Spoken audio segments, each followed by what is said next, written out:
everybody. Welcome to Tadaima, Terrace House Podcast, your weekly companion to your favorite show on Netflix. I'm Robert Scarpanito, and I am joined here by Daily Wilhelm. Konbanwa. Jack Cepeda. Irashaimase. And Colin Sparling. I love how we're noticeably much more calm than the beginning of the last episode. It was a trip. Yeah. Yeah, if you're coming on this episode hot after our last one, you know that we just watched Terrace House Tokyo 2019-2020 episode 1. We're back in Tokyo live. We watch that live. You can check out that episode on our YouTube channel or in the podcast feed. But otherwise, we're here today. We're going to talk about that episode again. But now we've had some time to let it kind of marinate, sit with us, sit in our brains. And I have no thoughts about it. So I think that brings this episode to a close. And, At all. Nope. That's it. I've got nothing. No. Not a That's one. a wrap. Yep, No, that's it. Nothing about Ruka's adorable red face or... Okay, I guess let's just start there. Let's just start. Yeah, let's just start with Ruka. Okay, I'm already tired of this. He's adorable 20-year-old doesn't know how to speak to girls thing.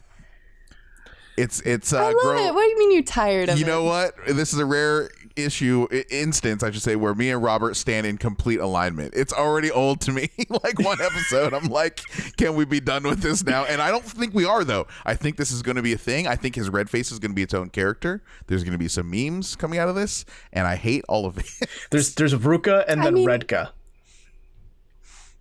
Oh my gosh. Oh my. No. Jeez. It was so funny because there was points in the show where I seriously thought this dude was going to bust a vein in his face. He was smiling so hard and he was so red that I thought I was just going to see like he's going to open his eye and his eye was just going to be like blood red because of a popped blood vessel. Like, dude. There was one point when he was talking with Kaori that he was like actually like poking hitting his face. his cheeks because I bet they hurt from because he's just constantly smiling in that, kind of like embarrassed way. I'm fully willing to acknowledge that this is an unpopular opinion. I'm sure I'm sure a lot of people don't agree with me, but it's already getting stale. It's getting old. I want different things to happen. And it seems like they're going to happen because there's action happening in this episode. And this season already has a very unique flavor from what I've come to know and love of Terrace House. It already has its own unique feel, a house unlike any other, vehicles unlike any other, a very small kitchen. Two what? Very small. Two Jags. Yeah. Two Jags. Yeah. So it's a very, like they say, right? Like the host said, a glamorous episode. Yeah, and I mean, even glamorous house. As far as first episodes go, we ended in already someone asking someone out on a date in a very high profile way too, right? We've got Shohei. He's alone in the boys' room with the 3 girls, giving them a quote unquote tour of the boys' room with that T-shaped bed. Still very weird, but just right there, he's sitting on the ground. They're sitting on like chairs and he just looks up at them and is just like, "Hey Kaori, I feel very strongly about you. Let's get coffee." I'm drawn to you. Bro, he is. I'm drawn to you. Strongly. Yes, strongly drawn. And Risako, when right before they go into the room to take a tour, she rolls up on the 3 guys on their phones in the living room and asks Kenji, like, "Hey, we'd like to look at the boys' room." He's like, "Be my guest. Go. Like, Go in. Like, Yeah, do it. Please. Who's Be my stopping guest. you? Get out of my face." It was so funny. It was like no chill at all. Kenji got points with me for that. I thought that was hilarious. Because she's like, "Wait, what?" Kenny. Yeah, Kenny-san. So, But again, right, he lost out because Shohei seized the moment and got a date.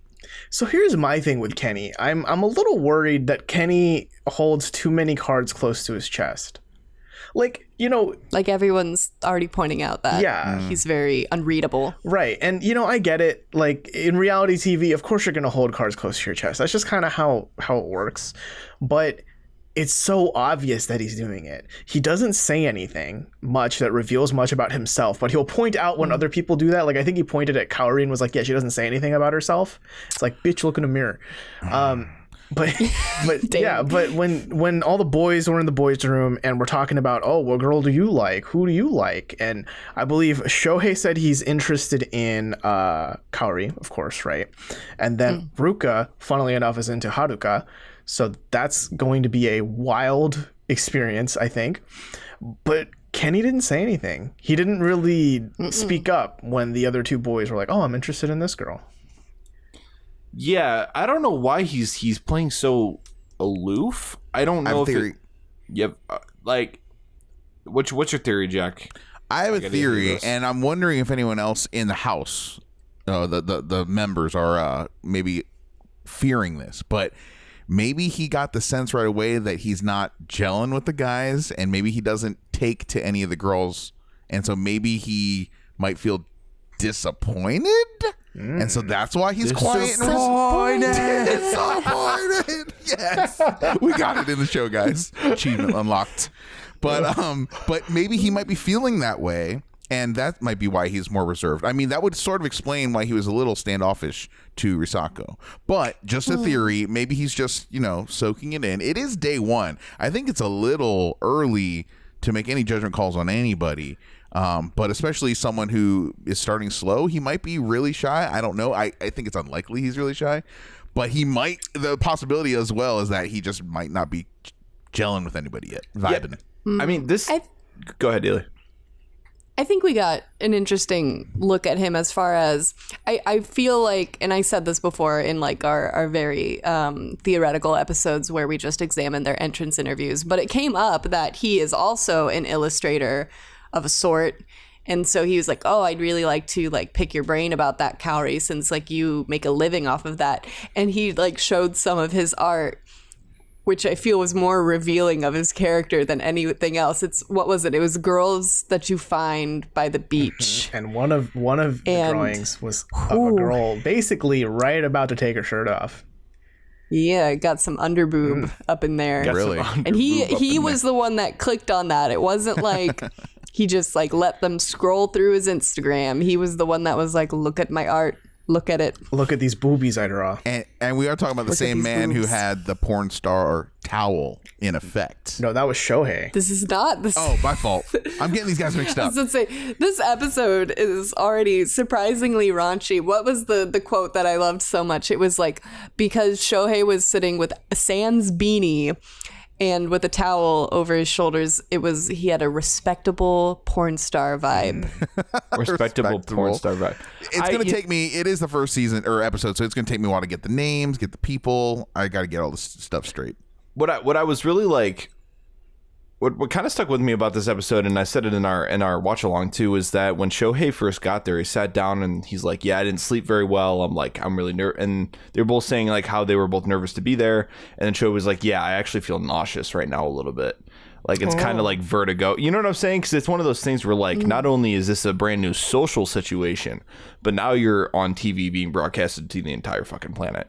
Yeah. He's not in his van.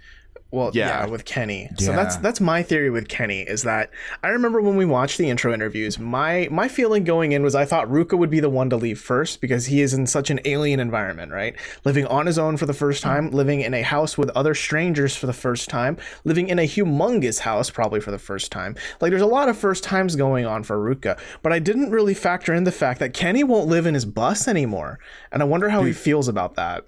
Separation anxiety with the short bus. Yeah.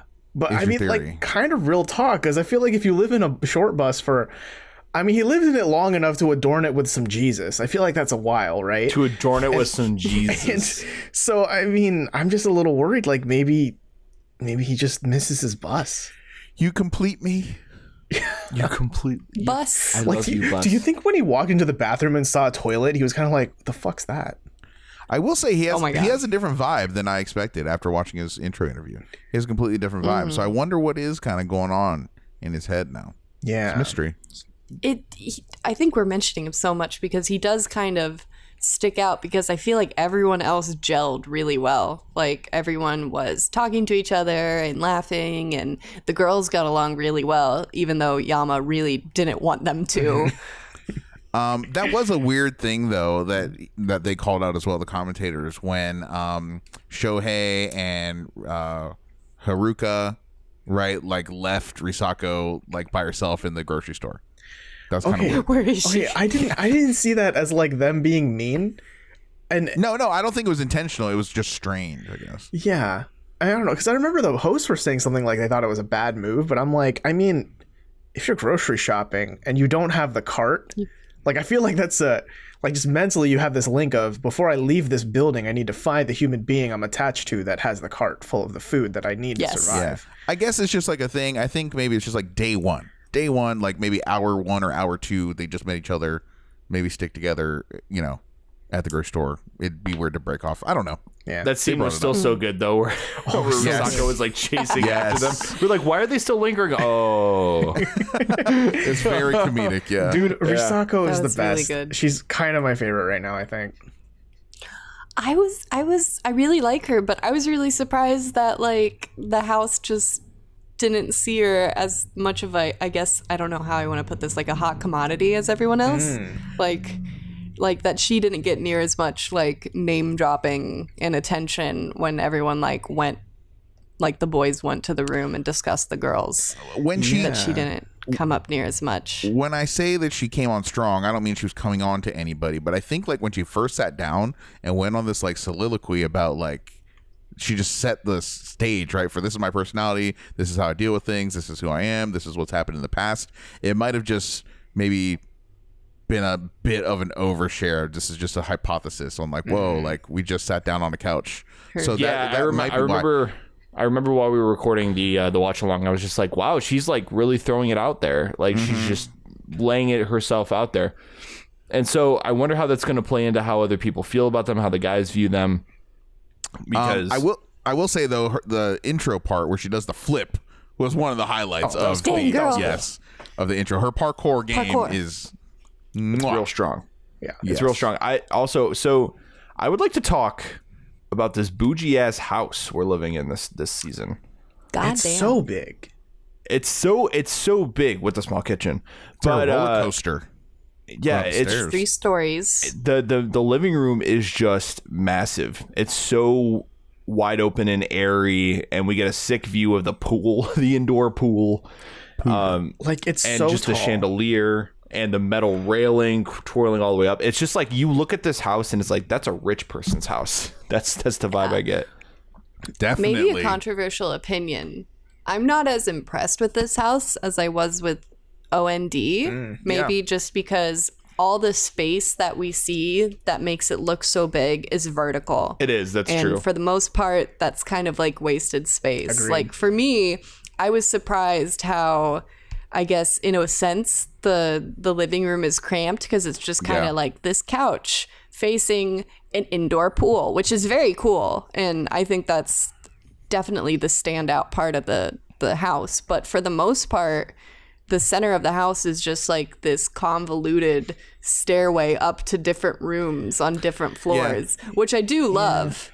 But I feel like it's not as wide open at that level. Like, it's not at that level of cozy. I feel what you're saying. The floor plan anyway. Yeah, well, I think they could like have a little bit more floor space when it came to Karuizawa. I'm sure it was a lot cheaper for property in Karuizawa than it is near certainly. downtown Tokyo in Setagawa. That's the name of it, right? Setagawa, is that right? I right. definitely agree with what you said there, Daly, is that, you know, in comparing the houses to OND the previous season, I definitely am more on the side of nature and big wide open spaces. That big deck they had in the back, the big backyard, you're just more around the greenery and the scenery.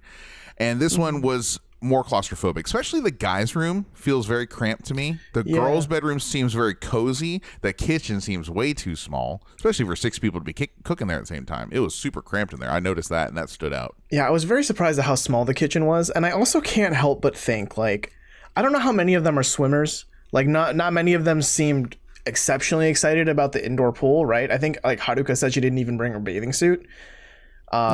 It's not warm enough now. Yeah, exactly. But then my question becomes, let's say there are a few people who eventually join this house who are big swimmers, maybe like an Olympic swimmer or something, right? Like they go there and do laps every morning or something, or they just like to play in the pool. How weird would it be to be in that pool knowing that like there's some glass right there, and on the other side of that glass are people observing you as if you were a zoo animal? I mean, I guess you're used to it because you always got a camera pointed on you, you know? I mean, yeah. It's just like understood. So I guess you get over it, I would imagine. It's just I will weird. say the pool's cool, but it has firmly supplanted in my mind Aloha State as having the best pool setup. with the ocean view of all the Terrace houses so far. That was the best pool.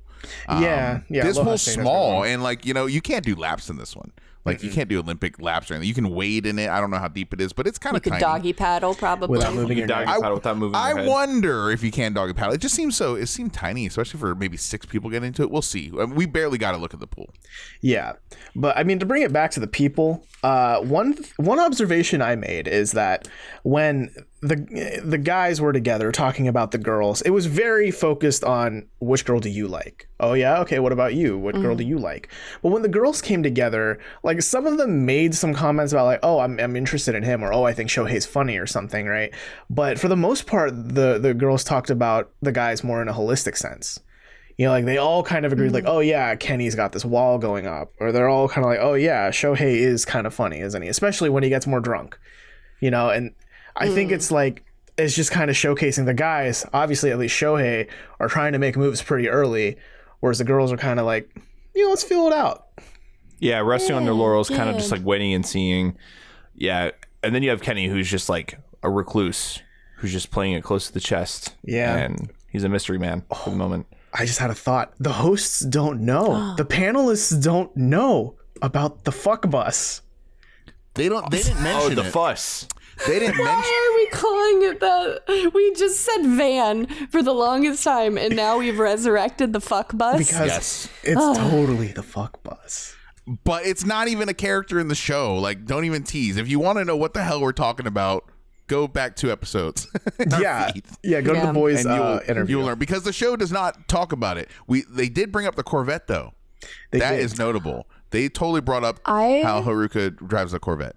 Yes. I was surprised how it's funny having watched the intro interviews now, because we know how much of a gearhead she is and how much she loves her car, which is a she, whereas everyone else is just like, oh, maybe she likes cars. She has a Corvette. That's pretty cool. Like, they don't even know the depth of this yet. The depth of her cardum. The depth of her cardum. Yeah, it goes deep. Am I the... so we don't know much about Ruka's personality, I don't think. Like, we don't know... He's one-sided Shy. right now. He's shy. Yeah, he kind of is. He's shy boy. He's kind of like one-dimensional. He's like, oh, I live with my family. I have a lot of siblings, and I'm kind of a mama's boy, and my face gets red when I talk to girls, and I play video games. And that's what I wanted. That's what I brought up too when we were doing the live reaction. It's like he lives with all these girls. He lives with his grandma. His mom's there. I mean, the house is full of women. Like, you would think he would learn how to relate better. I mean, I grew up with my mom. I grew up with my sister. And that helped me in my relationships with women. I don't know, but that's just my experience. But clearly it came across like, okay, if he's 20 years old, 2 decades into this world, and he still gets red and can't really even not smile even if he tries, has a squinty smile, as they brought up too, like, he just must have grown up super ultra sheltered. It's like there's no other conclusion.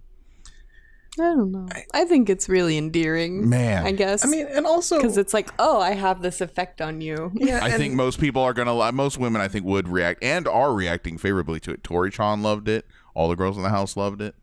I mean, to be fair though, all of his sisters are younger, right? So that I think is a little different. Super younger, but the ones that are close in his age, he probably just doesn't talk to very much. Maybe. As he said, he plays video games all the time. My boy. See, I want to see that. That's kind of what I hope is his end arc. Is just how good at Fortnite is he? The only way he can talk. The only way he can talk to a girl is if he's playing Nintendo Switch at the same time. Oh. That's his comfort food. Like, as much as we're making fun of him for quote unquote not being able to talk to girls, I think he did pretty well for himself as far as over dinner talking to everyone.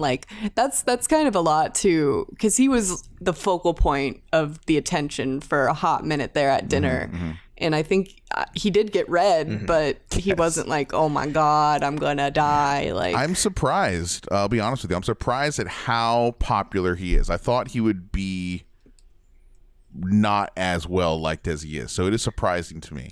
A lot of the girls were talking about him a lot. They were like, he's so cute. I love the way his face gets red and blah, blah, blah. I trust him. And the hosts were like, yeah, that's still when you're 20 years old and your face gets red around girls and you're nervous around them, it's still cute. Yeah. I wonder if he can parlay this into some Terrace love. Oh, I get it. Yeah. I mean, I feel like he's kind of he's at that oblivious stage still. I feel like if a girl hit on him, he would be like, I don't He know. definitely wants to meet girls. He's there for He girls. wants to, but I mean, he said he's interested in Haruka, and Haruka did seem to express that she thinks Ruka is cute, from what I remember.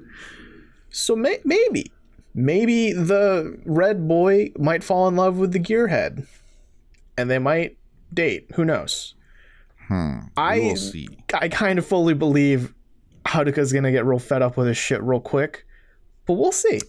Yeah. She's pretty direct. I mean, what did we compare her to before? She's kind of like an old man trapped in a young woman's body. She likes golf. No, She likes golf. I feel like it's more like the Scott Pilgrim to her Ramona Flowers situation. Whoa. You know what I'm saying? Like She's Ramona. yeah, she's Ramona, where she's definitely Ramona. very like forward and direct and like And very has 7 much evil exes. well, yeah, but like isn't afraid to like whoop someone's ass. Whereas Rook is kind of like Scott, and she's just kind of like dragging him along and be like, "Yeah, boyfriend," and he's like, "Okay, I'm here." Maybe. I just want to see that man behind the wheel of a Corvette. I want to see how he would Oh my react God. to just that. Oh my god. All the G's. Do we even know if he can drive? Dude, what if she has a red Corvette? What is she? What if she has a red Corvette? He turns red. Oh. Then she professes her love. You match my She car. teaches him how to drive. Someone made a terrible comment about driving stick. It was during the Robert. watch Hi, it along. was Robert. Hi, it was Credit me. this man. That's it okay. going? Okay. I'm just gonna own it. Shout out to The creepy Robert uncle for- of Terrace House Podcast. Thank you. That is a Creepy name uncle. I don't want. Well, there's your new kink shaming. username on Twitter. That is the worst. I hate it. You're welcome. Don't kink shame. Have we talked about Robert? Kaori? Uncle is not Cowrie. a kink. Cowdy. Boy, you gotta. Cowdy is Okay. yeah. So Cowdy spoke a lot more than I expected based on her intro interview. I expected her to be a little bit shy, but she was pretty chill. And she had that Yeah, really awkward she- pause and laugh at the beginning. Dude, that was so good. when she walked in the door. Relatable. Oh, so good. And I was like, oh my God, I feel that so hard. One thing too, since we're talking about the very beginning, when people are walking in, it doesn't seem like they have much of a. I'm going to mess this word up, but is it a Genkan? Genkan. Genkan? It didn't seem like they had much of one. Entryway. Yeah, they did not have much of one. Where you take. I mean, the there shoes was off. because the door that was sliding that we compared to a horror movie. I do believe the very slow sliding door. There is another door beyond that goes to the outside. So that's the Genkan where you take off your shoes. Got it. We okay. never really see the Genkan. Probably so that no one can find the house. Also, I mean, this episode was full of surprises because Ruka surprised me as being the most popular guy. Kaori kind of came across to me, at least, as the most popular girl. Anyone else? Kind of, yeah. Yeah. She was pretty popular. They said it at dinner too. They were kind of like complimenting her quite a bit. Like she's very mature. She seems kind of very suave, I guess is a word I would use for her. Like she's really cool. She's like the artist and she's like got her shit together and she has a fantastic smile.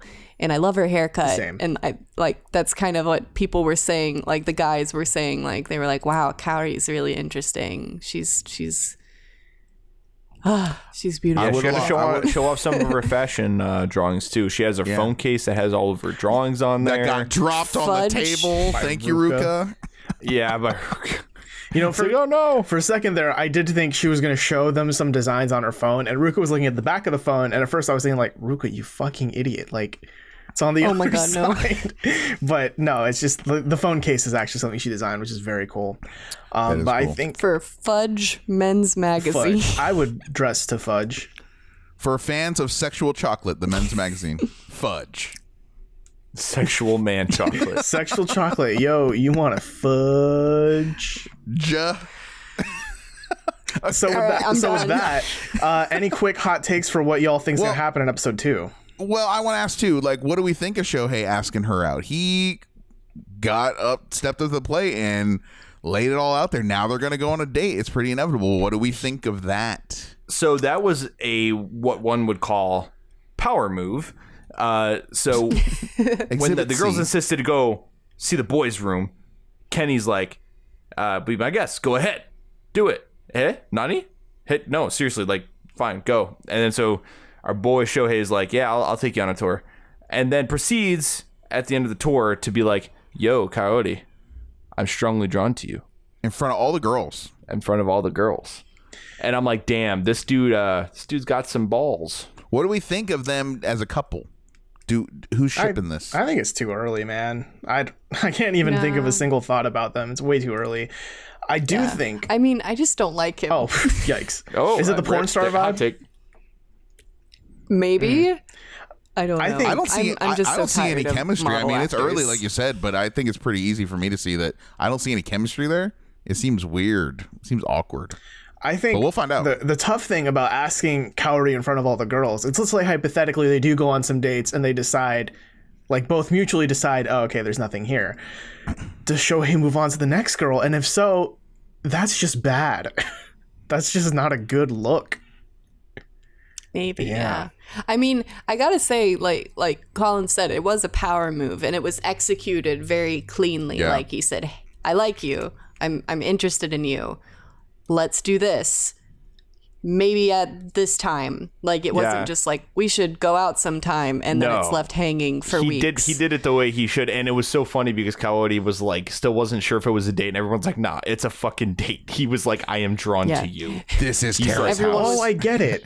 Yeah, drawn. Like, I get I it. want you to. Yeah, you want to Oh my draw. Okay. Anyway, he made it abundantly clear that it was a fucking date off the bat. Like, I think. it's a date. 100%. I think you did. Yeah. So any predictions for the next episode? Quick ones. Well, we're definitely going to see the Shohei Coyote date. At least let's hope. I'm starting to think now, what if one of the girls asks out freaking Ruka? I could see that. Because they're like Yeah, it's- smitten. I mean, it's going to be, what, Risako? Yeah, I if think knows. anyone Haruka One- might ask before I Risako. think so Haruka. too. I keep getting think them so, too confused. I keep getting them from confused for some I reason. don't think it's going to happen maybe next episode, but I'm just saying for the season, I'm just still like in awe at how popular this man is. So I think a girl might ask him out. Let's do it. Let's see it happen. Yeah, that's definitely a prediction that I have. I think hopefully we learn more about Kenny and he decides to actually open up. One day. So- maybe by Yeah. episode like 14, he'll finally reveal that he does have a sister. She's a To singer. Kenny, it is a marathon, not a sprint. To Shohei, he's sprinting all day yeah. long. Kenny's playing the long game here. We'll see what happens. For sure. But I say let's wrap up because I just want to see episode 2. That's pretty much where I'm at right now. I just want to move on and see the next episode because I'm fired gonna up. do it. We're gonna do it, guys, and again, just thank you to everyone that's tuning into our show. If this is your first episode ever hearing us do podcast on Terrace House, then welcome to the fold. And if you're an old listener, thank you again. This is gonna be one hell of a year and a half almost of Terrace House, and we are ready for it. For the Olympics too. Yes, Hell yeah. I am hyped for the Olympics. Oh, same. Waiting to have an Olympian on. But yeah, thank you so much for listening to this week's episodes. If you enjoyed what we did here today, please feel free, spread the word, tell a friend, let them know, let them join in on Terrace House Army as we get into talking about more and more of this brand new, juicy, delicious season. If you don't want to tell a friend, maybe tell a stranger. You could do that by leaving us an iTunes review. It'd help us out, and it would mean a lot more than you think. And, you know, every little bit helps us because we're kind of independent. We do all this stuff on our own. So every little bit of support is greatly appreciated. If you have any questions, comments, concerns, any theories about things we might have missed about episode 1 here, please feel free to email any and all of those things to us at questions@terracehousepodcast.com. You can catch us next Tuesday. We're going to be talking about episode 2 of Tokyo 2020. That's right. We are going to cover about 1 episode a week is usually our cadence here. We decided to do something a little special this week, but moving forward, every Tuesday, you can expect us to talk about a brand new episode of Tokyo 2020, where we kind of go in depth and review what we've seen. So don't expect the live reaction, but expect a kind of in-depth discussion on the episodes. It's very retrospective. You can go ahead and binge the show if you want. We won't stop you, but we are unfortunately stopping ourselves from binging it so we can watch it weekly, so we don't know what's going to happen next. And it's a weird way to watch Netflix, but you know what? We have fun with it. But yeah, you can catch that next Tuesday. This has been Tadaima. Thanks for listening. Itekimasu.